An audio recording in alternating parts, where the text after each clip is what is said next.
Hi, everybody. Thanks for joining us, and thank you for that very warm introduction.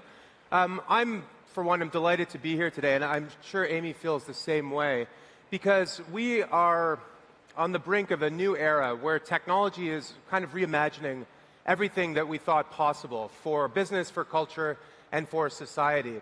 Every once in a while, a new technology emerges that transforms the economy and society in some profound and unexpected ways. We saw it with the invention of the internet, and before that, the computer, the radio, the steam engine, and so forth. And now we're in this really interesting moment in time where there's not one, but 5 or 6 new technologies, all kind of emerging at the same time. Generative AI is reimagining what we thought computers were capable of, not just data processing, but writing poetry, writing screenplays, writing investment memos, replacing human functionality in many parts of the world. We've seen the rise of VR and AR, taking our internet from a two-dimensional interface to a spatial web. There have been the rise of new kinds of energy technologies and battery storage, robotics, and other forms of new technology. But there's one technology in particular, at least for me, that I think is going to have a greater impact than any others, and is really going to help to bring all these different technologies together. You see, in the future, when we've got billions of people, countless enterprises, a number of autonomous agents, and trillions of connected devices, all needing to transact, to move value, to prove their identity, to organize capability in the economy peer-to-peer, it's not going to be with banks, with credit cards. It's not going to be through existing technology platforms. We need a new operating system for the second digital age, and I believe that that is the promise of Web3. So what does this mean for business and for the enterprise? Well, we're very lucky today to be with you, and I'm very lucky to have as my guest on stage Amy Peck. Amy Peck is the founder and the CEO of EndeavorXR, which is a leading global XR consulting firm working with Fortune 500 companies on XR, the metaverse, Web3, and all of these other technologies of the second digital age. She is one of the world's leading experts on these subjects and speaks globally on these topics all around the world. She was recently named one of the most influential women in tech and one of the most powerful women in tech, and she's an angel investor, venture partner, and heads up a couple of non-for-profit and industry groups as well. So Amy, talk about all these new technologies. So you consult to these big companies everywhere around the world. Where to begin? How do they think about this new set of challenges and opportunities? Well, I'm glad you couched the question that way, because where to plug in is the first question to address. And a lot of times we have our clients will come to us and say, we need to be looking at the metaverse, or we need to be using immersive technology, or how do we use generative AI? And my question is always like, what are you trying to accomplish, right? And we've heard this, I think, for decades. Every time we talk to anyone, I hear them say the same thing. It's always the why question with technology. But we're still stuck on each of these technologies, and right now, generative AI is the belle of the ball. It's all anyone talks about. But my thinking around this and my advice is always to have innovation in a parallel path. The first is, we know we can leverage technology to optimize your existing business.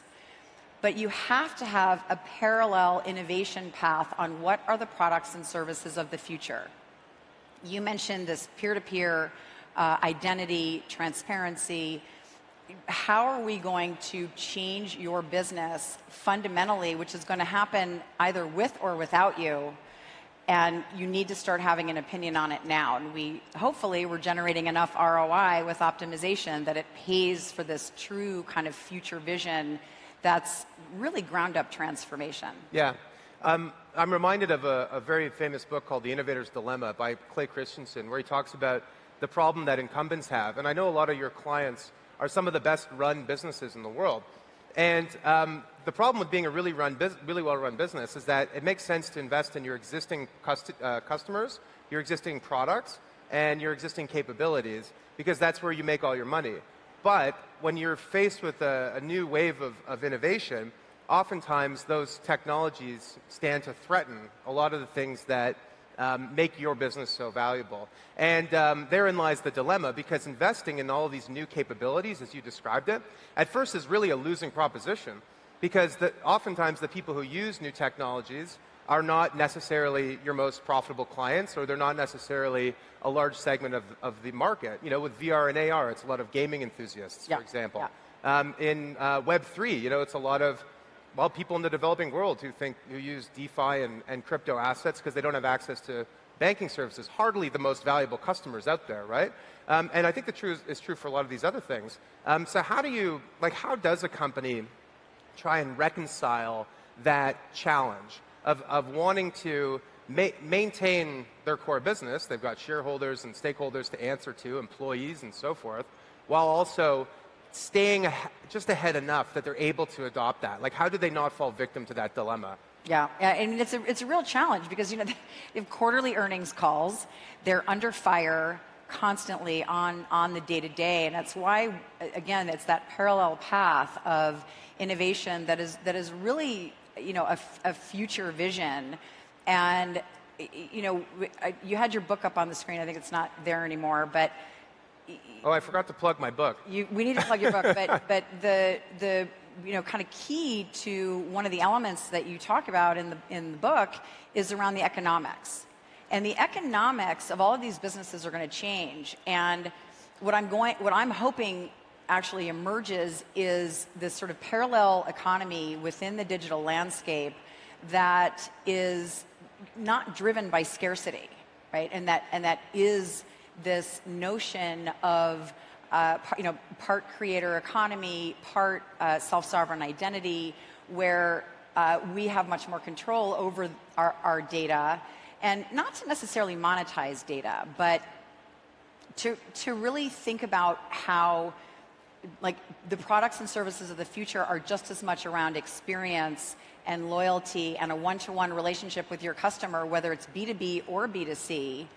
And start building that path forward, because, well, let's put a pin and go back to, I'd love to hear your opinion on where you see the economics in this Web3 landscape, and then we can kind of talk about how enterprises can leverage it. For sure. Well, I mean, my book that's coming out in September, it's called Web3, Charting the Internet's Next Economic and Cultural Frontier. And there are a couple of things I chose intentionally there. One is economic and cultural, because I think that cultural industries need a new business model, and I think Web3 tools can help us get there. But also that this is a frontier. Now, you know, some frontiers are for experts only, you know, climbing Mount Everest or venturing to Mars or something like that, or require huge amounts of resources. But oftentimes the most bountiful of frontiers are pushed by everyday people, or at least those who are sort of driven by circumstances to make a real go of it. But unlike other frontiers in history, a digital frontier is boundless. There is no confined space or limited resources that are there to be you know, exploited or to turned into productive use.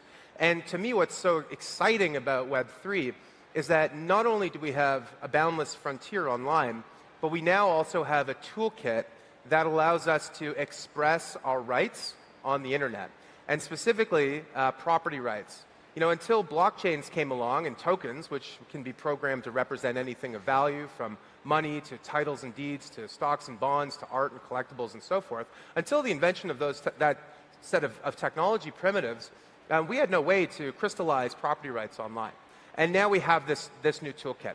And to me, that's immensely exciting for society.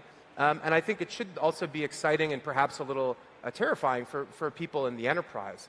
You know, this is a big shift, you know, a paradigm shift. It's an often used term. But every time there's a paradigm shift, leaders of the old paradigm often have a hard time embracing the new. You know, in the 1990s, there were several great companies that everyone was talking up as, you know, great investments. Wall Street analysts all had buy ratings. They had good products, great customers, deep moats. They were well established. Companies like Kodak, Blockbuster, Polaroid, Macy's, JCPenney, and so forth. What all of those companies had in common was they were about to be disintermediated or disrupted by the first era of the web.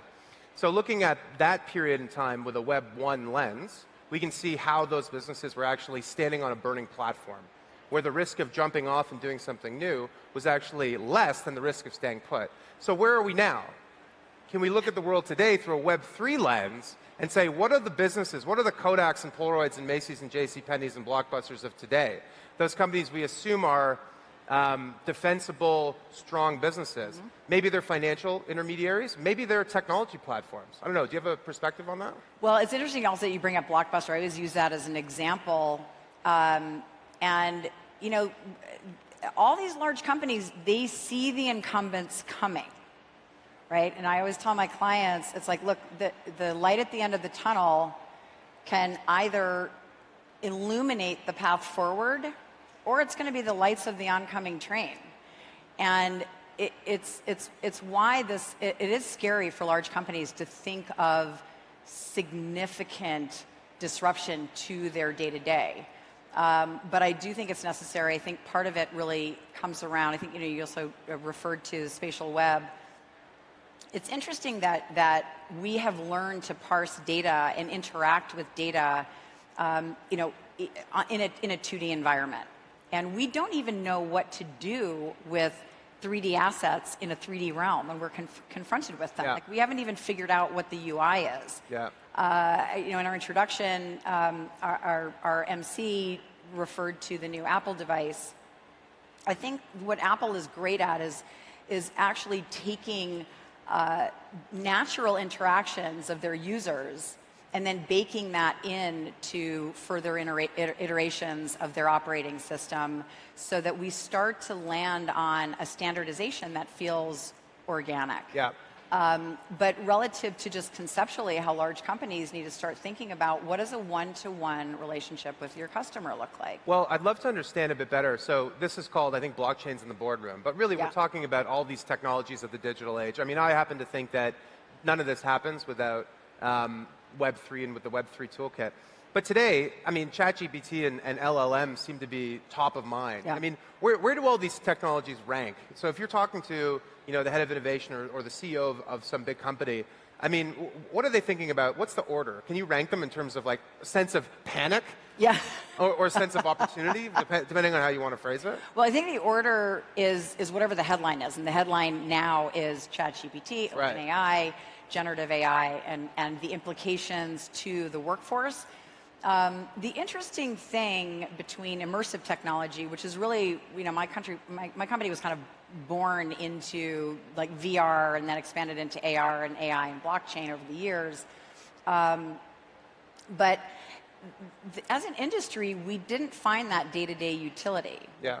There's incredible ROI leveraging XR technology for things like you know, training and collaboration, design, and so forth. What was really interesting about ChatGPT when it was released is that it has day-to-day utility for everyone.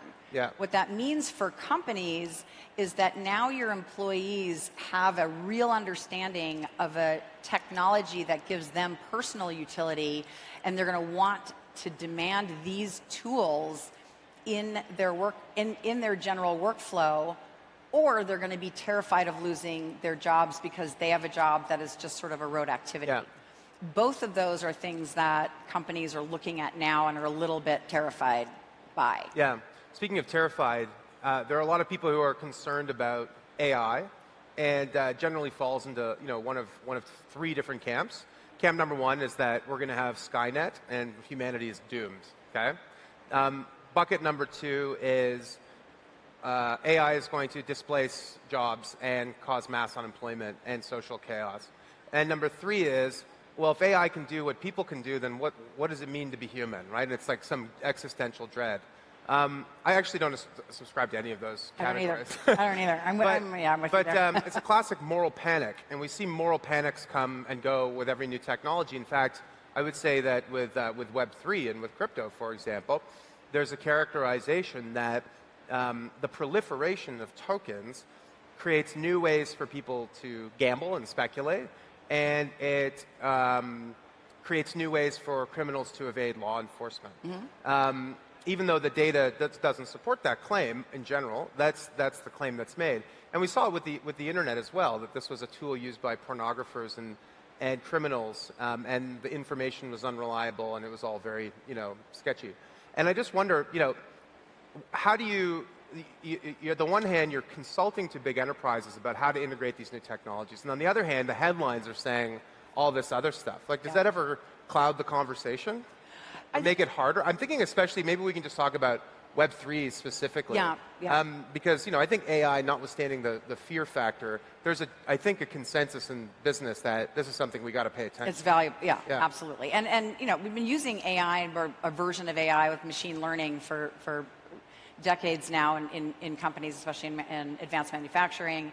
But we also have an issue with this kind of reactive thinking, and it's even reactive in terms of innovation.